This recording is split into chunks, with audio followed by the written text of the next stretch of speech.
Okay.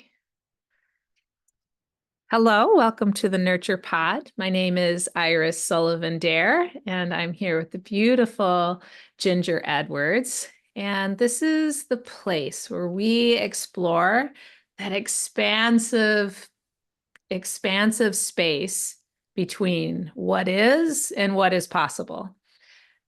And we just kind of look at our lives and all the things. Yeah. And Happy New Year. Happy New Year. I don't really celebrate the Gregorian New Year so much anymore. 2025, it's here. Obviously, we're in it. But but there's a solstice has gone by, and I do feel energy has shifted, right? Yeah, So for we're in a sure. new cycle. We're in a new solar cycle. So how you doing? What are you nurturing in 2025? So we just had our fellas home from college, and one for 3 weeks and one for 1 week.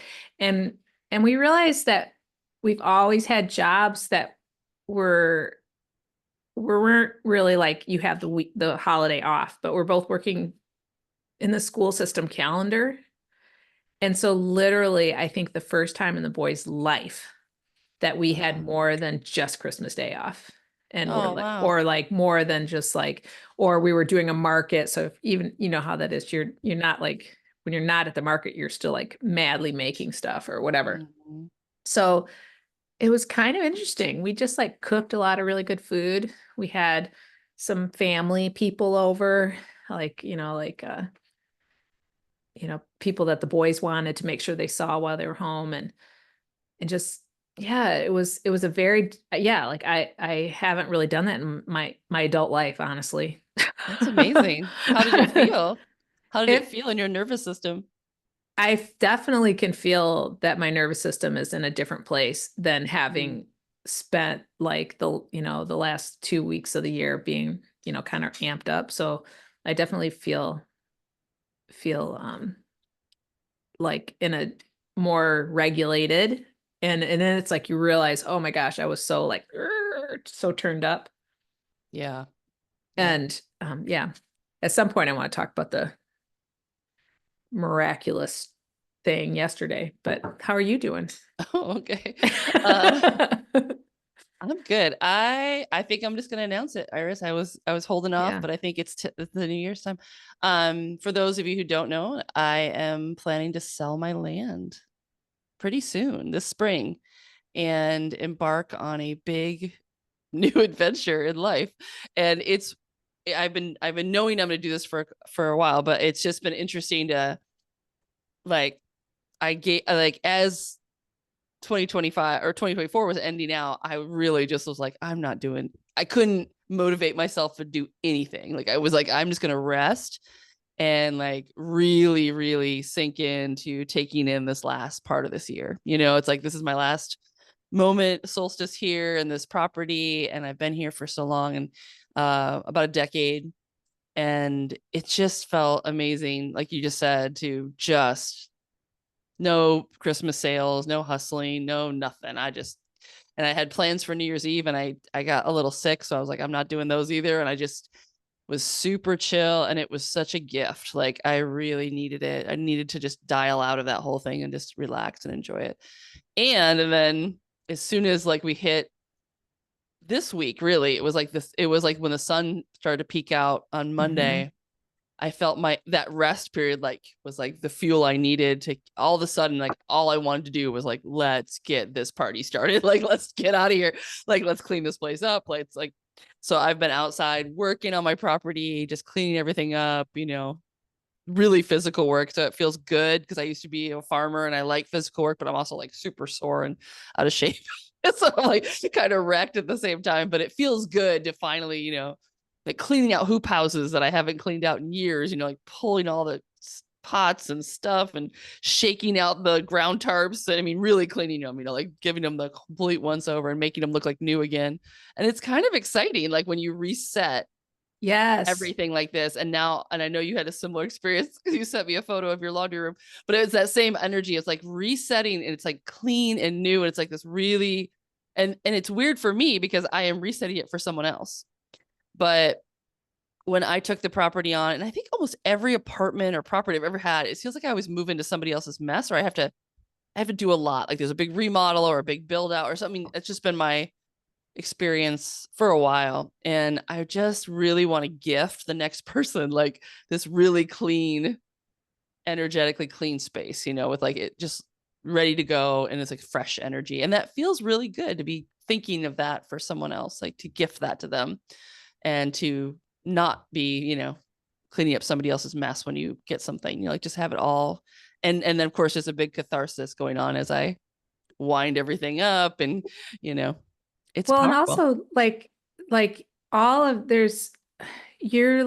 you're freeing yourself from all of this Yeah. like sticky energy too. So like Yeah. it's yeah. Yeah, And I yeah, wasn't yeah. ready until this week. I mean, I have been working on the property all last summer. I was working on it, cleaning out the barn and everything. But this is like the final round. You know what I mean? This is like now I'm really like this is it. All systems are go, and this is like, no like hesitation or like maybe it's happening and it's happening soon. And so it just feels like really final, but also really good. Like and I go into panic modes on a regular. Like I just go into like, oh my God, what if I'm making a mistake? And what am I gonna do? And what if this happens? And over and over and over again, I just if I keep getting the message of just like this is not, and I feel this for the world right now, like you do not have to figure this out. You can't figure it out. You just have to do the next thing. Take a Yes. deep breath, don't get in your head, just take the next step and trust your intuitive process on this. This is like the whole journey I'm going to be entering into is this very interesting, like I feel like my next, I don't know, self-conscious, evolutionary consciousness raising in my own self is to know myself in this way that's not like planned out and controlled and known. Like really, who am I without my stuff, my job, my property, my relationships, I mean, that's this whole quest I'm going on is I'm just going to go travel, and I'm going to take a backpack and nothing else. I'm selling everything I own. I'm maybe save like one box full of stuff that I think I want to save, and that's it. And it's an amazing like, and of course my nervous system kicks into like different modes of like really excited and also like, oh my God, what are you doing? Like you're uprooting your whole existence. And like, because there is that question of like, well, and who are you? Who really are you without all this Yeah. stuff? Like, what do you, when nobody's going to know you, you won't, like you're just drifting, like you're just going to go out into the world and drift around. But I do think there's a time for that. Like, I think for me in my 50s, this is a really good time for me to go do that. And some people be like, oh, you should have done that in your 20s. But I worked really hard through my 20s and I worked really hard through Yes. my 30s and I actually worked really hard through my 40s. And right now, like everything I've been reading about the as women come into menopause and come into this time of our lives of like really understanding why we're here and our purpose for ourselves, not for other people, even for our communities. Anything we've been doing is always, for me, it has been a lot about service, and I love that. But there is a question that keeps coming up. I'm like, but about me? Like, who am I without all this service? Without like what you Mhm. said, like when you're not doing markets and you're not doing like what's left, Yes. and even beyond that, like when no one even knows you, like you're in a foreign country, like who Yes. who are you with no reference points to another person? It's terrifying in a way because then it really does confront you with that question. But I'm also kind of fascinated by it. I can't help it. I'm like, yeah, but then I really want to know, like, what will I do in that? I mean, what will come up, what will come through. And I also know that I kind of declared my 50s as the decade of creativity, giving that my creative self this decade. And I need like to take the financial yoke off myself to stabilize myself in order to like let whatever it is wants to come through come through, because like the hustle of just trying to maintain property and life and debt and everything is just not, it's not conducive to this whatever wants to happen. So it makes a lot of sense that I'm doing it, and it makes no sense. Like it's like this, like, intuitively it makes total sense. I'm completely in the right place. I know what I'm doing. Magically, I feel very aligned with my astrology and all the things. And yet my logical brain, when it gets a hold of it, is like, What are you doing? Right. Crazy Yeah, woman, like totally. women don't just take off in their 50s alone and solo travel around the world. Like, what the hell is wrong? So, what if you get sick? What if you get robbed? What if you know, like, boom, boom, boom, boom.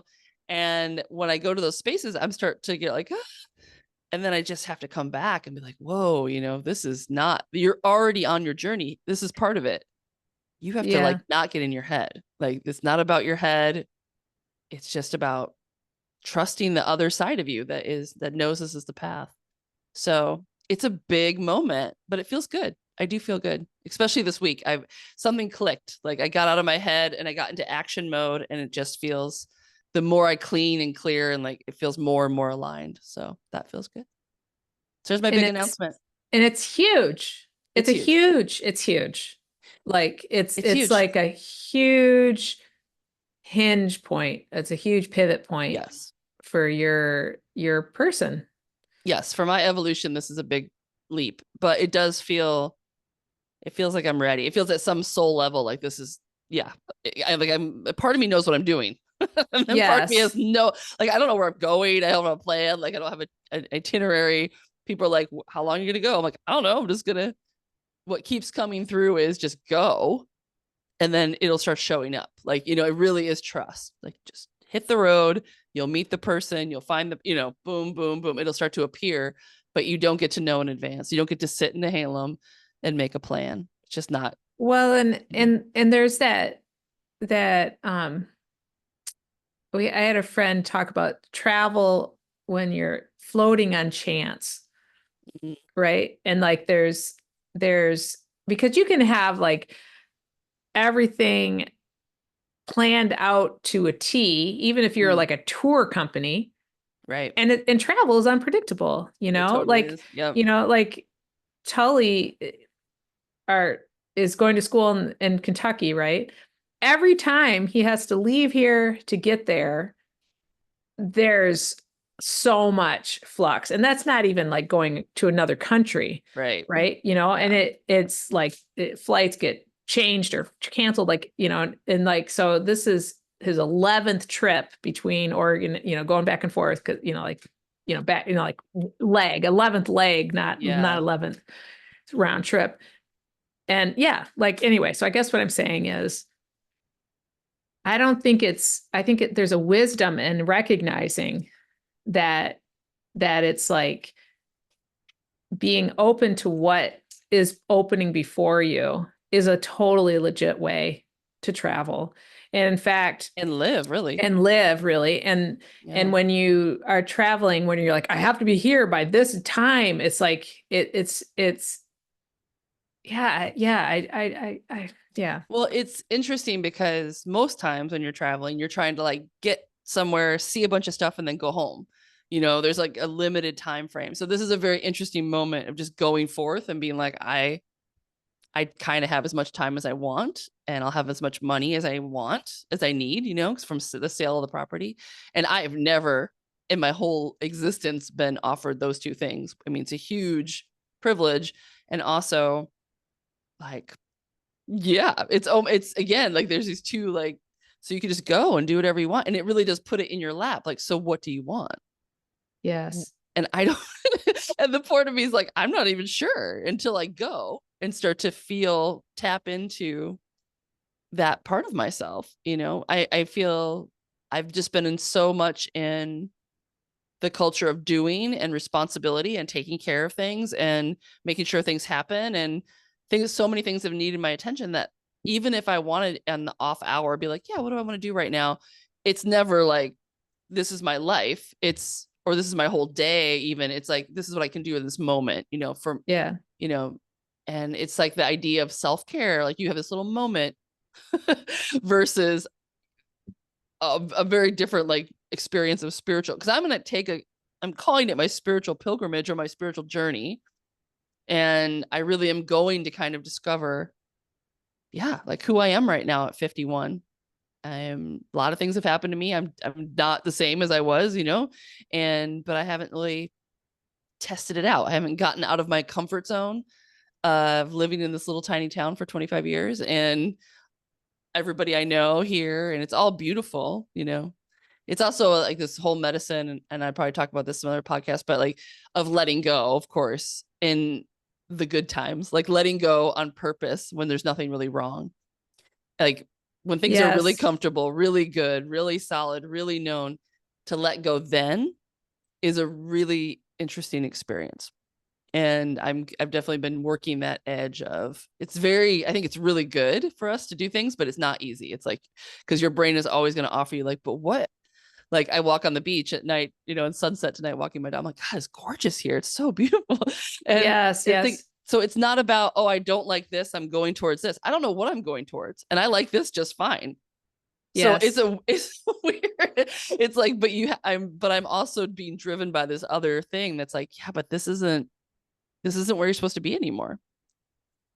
And I have to trust that little inkling in me that there's something else out there that wants my attention, that needs me to go journey for a while. And it's solo too, like not with anybody else. Like it's pretty clear too. And so, yeah, that's my big shift. I will want to say to the listeners that I do intend to podcast as I journey. So it'll be really the podcast in 2025 is going to get interesting because I'm going to be moving around and experiencing different places. And so it'll be fun to kind of have my little touchstone of podcasting with you to check back and be like, all right, I'm freaking out here. This is happening now. I have to say that I feel better about you traveling because I of course am attached to you, and so I like the fact that I'm gonna have this excuse to be checking in with you regularly makes I me know feel you're like my safety check in. If you don't hear from me for 2 weeks, you're gonna be like, like Iris is gonna be the one that's like, where's Ginger? Disappeared into the wilderness. The other cool thing I will share with the readers is that my only itinerary right now that I'm really stoked about is that there's these earth chakra points around the planet. Oh, I didn't tell you this. no. Oh, this is great. So what keeps coming to me, because I do kind of want a vague map of what I'm doing, like just Yeah. have some idea, because there's so many things you could do, And and I also want it to be spiritual. I think that we should also reassure people that you are a very well-seasoned traveler. You've done a lot of traveling. I have So done a like lot of this isn't traveling. like cold turkey farmer to world traveler. Like you're an experienced traveler. I've You're done some not. traveling. Yeah. So Yeah. so you had this idea of the chakra points of the world. Yeah, I've done traveling. It's been mostly with another person. So solo will be a new wrinkle for me. And I've done it very, very poor before. Like I was really broke. And so this will be different too, because I'll have some funds, which will be an interesting experience. So this will be a little mix up. And I'm kind of curious to see what happens when you have money and you're alone. They'll be different. But yeah, so there's this series of energetic ley lines on the earth, if you're into such things, you believe in such things. And you have these kind of powerful points of civilizations that have emerged, like the Great Pyramids of Giza is one, the Incan Empire in Peru is the other, Glastonbury tour. I'm listing off the chakras. So these are like, some guy wrote a book in 1969, and he was like, the Earth has these like points that are very powerful, and then all these lines that attach all the points, kind of like an energetic grid. It's like the latitude and longitude. Think of it as an energetic lines. And they visualize them as two great dragons, like encircling the earth. And so as these two like yin yang fire water dragons circle the earth, there's all these energetic points, and they influence things. They influence people, energetic cultures, and music, art, different like things, expressions they have. It's like the earth expressing this energy. So I thought, wouldn't it be fun if I took a spiritual pilgrimage to these different points? And I'm not the only one who's done this, but I think it'll be really interesting to just check it out, because if you're on a spiritual journey and you have this weird moment that we have in our lifetime where you can fly around the earth, you can do it. Yeah, so I'm gonna go. So Mount Shasta is actually the root. I was going to say, I told her, I was like, you have to go to Mount Shasta first. Yeah, Mount Shasta right is there. actually, we're very close to, like, we live just, not that far away from one of the most powerful, like, grounding, rooted places on the planet, which is interesting because I do feel like my time in this part of the world on the Oregon coast has been very much about that. I mean, I was farming and being like super into sustainability and I was a tree sitter, and I was just like, it was all this like grounded, rooted kind of earth-based activism and community, and I live in a very safe place, so I think there's a lot of inner child, like the root chakra is associated with that very early part of your life, safety and belonging and community. And man, that has been the theme of my time here on the coast, which is why it's hard to leave, because it's a very safe, comfortable, loving like space for me. And I think it's also why I need to leave, because that childhood part is like, I'm kind of like hanging out there, like I'm not growing to the next developmental stage, which would be the second chakra. And that's in Peru. So that's where Machu Picchu, Lake Titicaca, which is like the highest lake in the world, and super sacred water element. So it's like, that would be the place I would leave the country to go first. And then the third one is in Australia, Central Australia, which is Uluru, which is that big red rock that kind of rises. It's said to be like the birth of the rainbow serpent. The Aboriginals of Australia, it's incredibly sacred to them, and they're one of the oldest cultures on the planet. So it's like really ancient spot, very powerful. The heart chakra is in Glastonbury Tor, which is in the UK. So Stonehenge and Avebury and Glastonbury. And then the Great Pyramids of the throat chakra. And so is I think that the Mount of Olives in Jerusalem. And so the whole Israeli Palestinian thing going on right now, right on the Earth's throat chakra, is really interesting. Like there's a lot of things being said there, like by the Earth herself, like about this conflict that's so horrifying. It's like going on, and like, so it's interesting. It's interesting to start to like think about the Earth as like expressing through these places and like what people are doing around them. And then the third eye would be, or the crown chakra, kind of the upper, is Tibet, which I've always been really into Tibet. I used to be a president of students for Free Tibet when I was in college, and I met the Dalai Lama and everything. So it's really cool to be able to even think about being able to go there. But it's Mount Kailash, which is like this very sacred mountain to the Buddhists and the Hindus and the Jains and everybody. Basically, all the religions over there consider this mountain being like the pinnacle, and you can pilgrimage all the way around it at the base. They won't. Wow. So that's kind of my map, which is wild. And I don't know how long that's going to take me, or if I'll get derailed and just like not do it at all. But my intention is to just go through this magical journey and see what happens. So great. Like, see who I meet, see what comes up. I don't know, like what art wants to come through. I have no idea, but and I feel like what a fun journey to take and bring everybody along on our podcast with us. And I could just start. Oh yeah. Yeah. Take you all on this wild ride. Oh, I love it.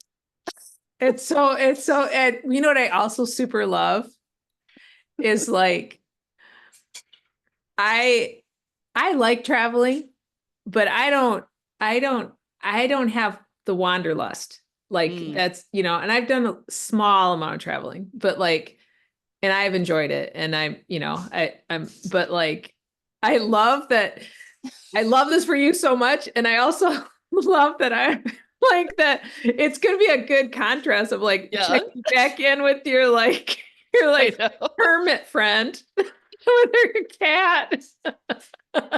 I know, but I think it'll be very comforting for me to be like, okay, there's Iris with her cat, and she's in Astoria, and I'm like, it's like a ground. Like you're gonna be a little for me. It's gonna be so exciting to hear. I am so I feel so thrilled that I'm gonna get to like hear about it. We're all gonna get to hear about it. People that are listening. You guys are gonna get to hear about it too. You are. It's gonna be wild. I really don't know what's gonna come of it. I have no idea. So it's you guys. It's an adventure. It's a true adventure. And why not? Like, I feel like, you get in your 50s, like, I don't have that much time left. I'm going to take this moment, and I don't think I'm going to regret taking an adventure, No, absolutely not. No. I mean, whatever happens, but once the inspiration's there, now I can't not do it. Like, now it's like, it's there, like the idea, it's formed. And now I'm like, if I backed out now, I'd be a total chicken. And in my little heart, like, I mean, I talk about it, I can feel like, yeah, this is going to be super cool and super challenging and all of it, because it's a lot. But so anyway, podcasters, that's the 2025 season you have to look forward to. I have to first sell my property though, which is, we're far from that. I haven't even listed it yet. So, gonna privately list it on Imbolc, which is February 1st. And then if that doesn't work, then on spring equinox, I will list it publicly. So if you're interested in buying a beautiful retreat center on the Oregon coast, any of you listeners, then contact me. Let me know. It's a really cool place. It's a very magical place. It's hard to leave. It's I mean, very, very, it's been healing me for the last couple of years through this divorce. And I've wanted nothing than just be in my beautiful land and absorbing the healing energy here. It's really, really taking care of me. And we had a beautiful winter solstice ritual here. It was so magical. So many messages came from the land through that energetic circle that we did. And it was all just like such gratitude. It was just the pourings of gratitude, and it was awesome. So so good. It feels very like the land is under, like we're all on the same page now. And Nice. the winter solstice was just about, like me letting go of the stewardship and like creating space, which is now I'm cleaning and creating space for whatever wants to come through next. And yeah, it was received in a really beautiful, energetic way. We all felt it. Like the land was just like really given back, like waves of love. And it was so beautiful. good. Yeah. So good. Yeah. So all of that. Ugh. I think that's a good, that's like I think that's enough. That's enough for this episode. Yeah, I think we could do Well, you another gotta talk episode. about your laundry room. I want to hear about that because you were all excited about it. Oh, but we can just do another podcast. I think this is this is a big thing. Okay. And people, I think it's honor it. And then yeah, if we want to, we'll have another podcast. All right. You sure? Mm-hmm. Okay. Yeah, that feels good. because I wasn't sure I was going to even say it today because I was like, when am I? And it just was like, bleh. I think I've been in it now and the energy is it's also forward. like, and what about your laundry room? It's way more profound than a laundry room. That's true. I guess it's kind of hard to go tack back to laundry room. But I think this is perfect timing. I've been thinking a lot about divine timing. This is exactly all good. I wanted to say one more thing about LA right now, because taking it away from me and putting it back into like just what's happening in the world right now. It's just such a wild, I don't know. It's just been something coming through around this LA fire, which is horrific. And, of course, climate change and, it brings up a lot of, not only people losing their homes and everything, but the LA specifically, that it's having this like moment.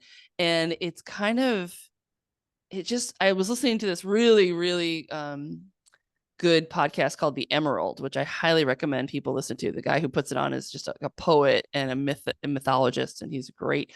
But he did this whole one on fire and about how fire is like this double-edged element. It's like given to humanity in all the mythology. It's like given as this kind of trickster. Like you can have it, but it comes with a price. And there's something, and it's tied up with ego and like, elevating yourself above the gods is like always when fire like smotes you like down. And there's something about LA and like this whole, they're just weird energetic that comes, with the personification of all the celebrity culture and all this stuff.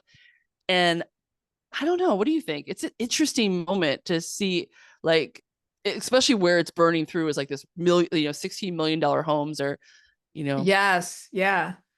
I mean, it's terrible. It's terrible. I'm not in any way saying like, oh, this is like they deserve this or anyway. I just think it's interesting, like symbolically right now. Well, and I think what it makes me think about is that we are fundamentally all human. So it's like, even, and I think that this idea that if you're wealthy enough that you're immune from what is, and that you can be separate from it. And I think that it's kind of, I think it's a good reminder to all of us, like not like let's teach those rich people what they need to learn, not like that, but that it's like, you know what? It's like, I mean, obviously we live, I think a lot about Cascadia, the Cascadia fault line, and like all this and everyone I know will probably, if I survive, probably almost everyone I know and love will be gone, and everything the landscape will be utterly changed if that happens in our lifetime. And I might be one of the people that's gone. And so it's like I think a lot about how not immune to the earth changes I am. And so like, yeah, my sister lives in LA. She doesn't live in the fancy place, but like, they're having, just like in 2020 when Oregon burned and the sky was red, like it's such an intense thing to be smelling the smoke and like, and just thinking about millions of people being impacted by it, like how many people, like more people live in LA than live in our entire state. Yeah. So like what a visceral, huge impact. And like potentially, I always feel like those are like a moment for people to remember, oh, we're in this together. Yeah, exactly. That's what I meant to say. Like there's Yeah. It's the cultural manufacturing center of illusion. And like, yes. And so I feel like it's the reality check. It's like the leveling of like, oh no, like you're on a planet, a living planet that has, resources and boundaries. And it's like fire doesn't respect fancy neighborhoods, right? It's going to rip through that canyon because that canyon was there before you built that house there. And like, this is the way fire moves through spaces. I don't know. There's just something really interesting about it to me. Like, and I'm not exactly sure what I'm trying to say with it. But it's interesting when you're traveling and when you're going to travel, when you start to like think about moving around on a planet that's like so volatile and getting more volatile. It's and even if, like staying here, like you said, I mean, fires could impact our part of Oregon any summer. That could happen. And just like Tully just trying to travel back, there's a massive ice storm right now. So like where he is, so like, yeah, like it's we're we're just in it. We're in it. We're all in we're it. in it. And I think that there's something about, just bring it back to my travel, since that's what this is about. There is something about that, like with going out and traveling, that I'm interested in. It's like, if this is the way we're going to be on the planet, then the skill might be resilience and knowing who you are and like what, without all your stuff, you know what I mean? Like, what if you lose everything? And like, how does that feel? Like, who are you? Just you. What do you need? What are your essentials? What can you offer?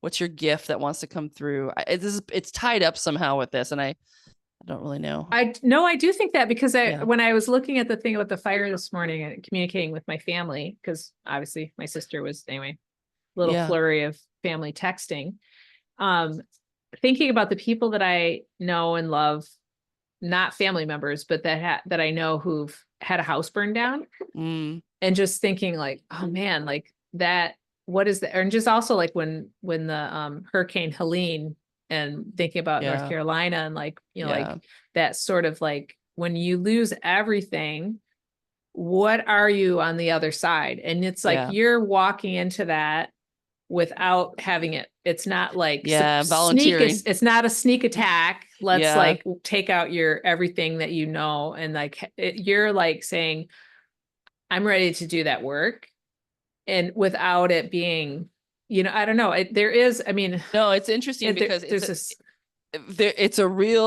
courageous. I know it is, and also, I feel in my life, I've been shown that if you feel the impetus, if it starts to come through, like this is what's supposed to happen intuitively, and you go with it, great. If you don't, the next message will be with a little more, right? Like it's like, oh no, really.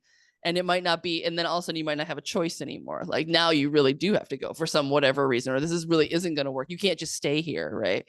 And so when I'm getting the first intuitive message, like, okay, I think your time is up. Like you should leave this lovely little setup you've got. And then I'm like, oh, okay. Well then what if I just go? Like, and not put it off and wait and hem and haw, you know what I mean? Like, what if I actually, make a plan and start moving on it and like really do it? And it's interesting to think that because so much of my life, I think, is where things have gone awry, have been, intuitive hits, and then me resisting them. Oh, totally. Avoiding them, staying in it, trying to make it work or whatever. And so I'm kind of in this place in my life too, as I get in my 50s, where I'm like, I'm just going to keep, if I can, yeah, just be like, not resistance, just go, just do it. Because, and then I feel like I could throw it back to the universe and be like, all right, I'm doing it. So catch me. Like, I'm, like the net needs to be there now, because here I go. I'm trusting that you've got me here. You're the one who told me to leave.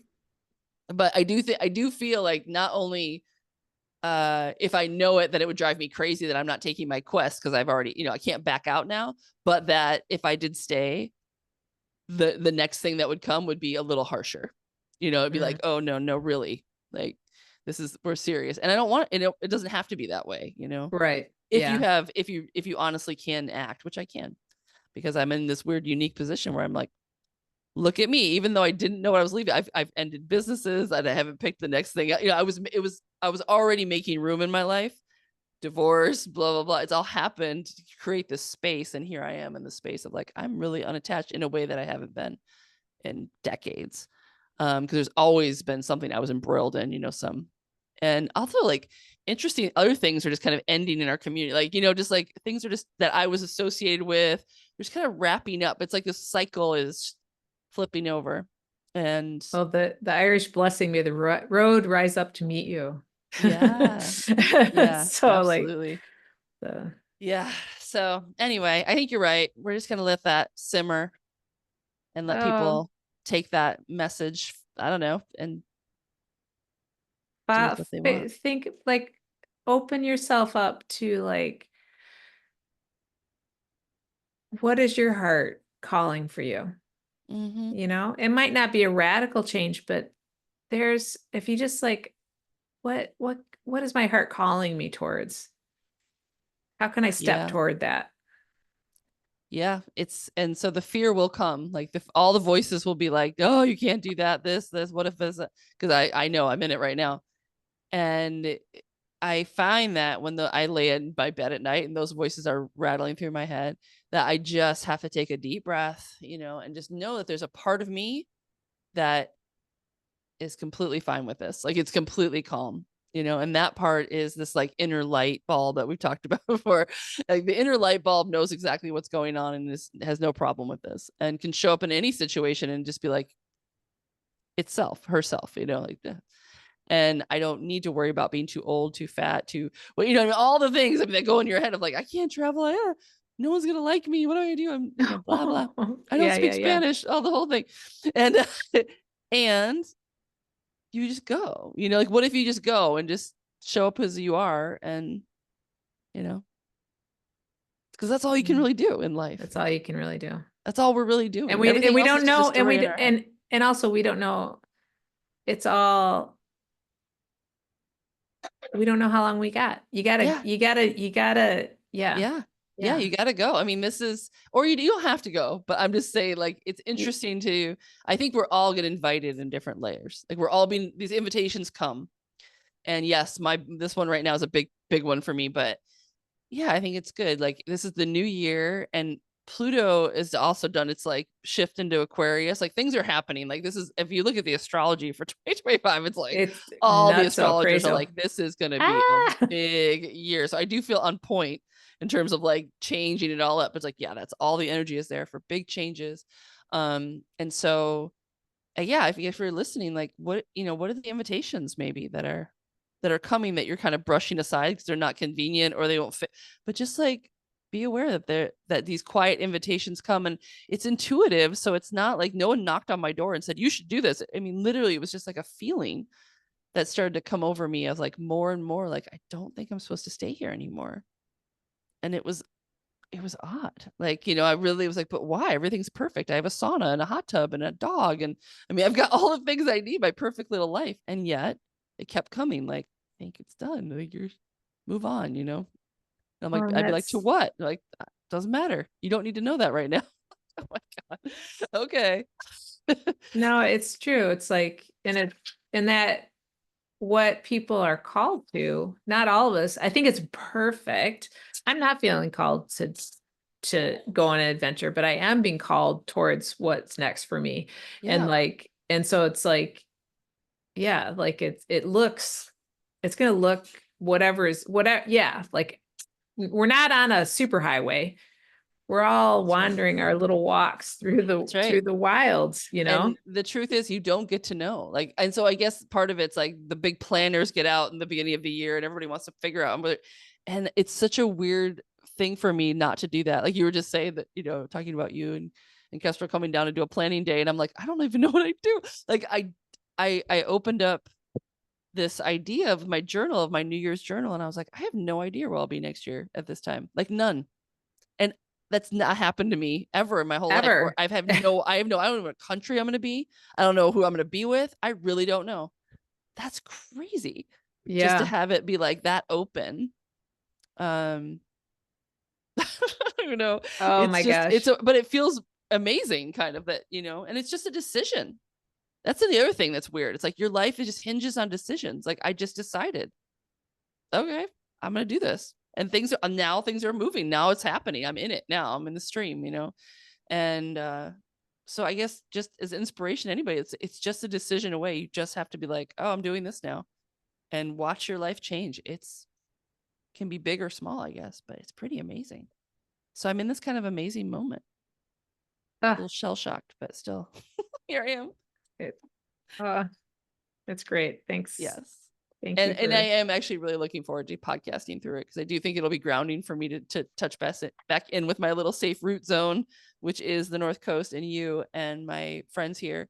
And also just to, I don't know, yeah, have fun sharing all this. I can't wait. Okay. So I love you. I love you too. Happy New Year. It's going to be a crazy one. I'm here for it. Me too.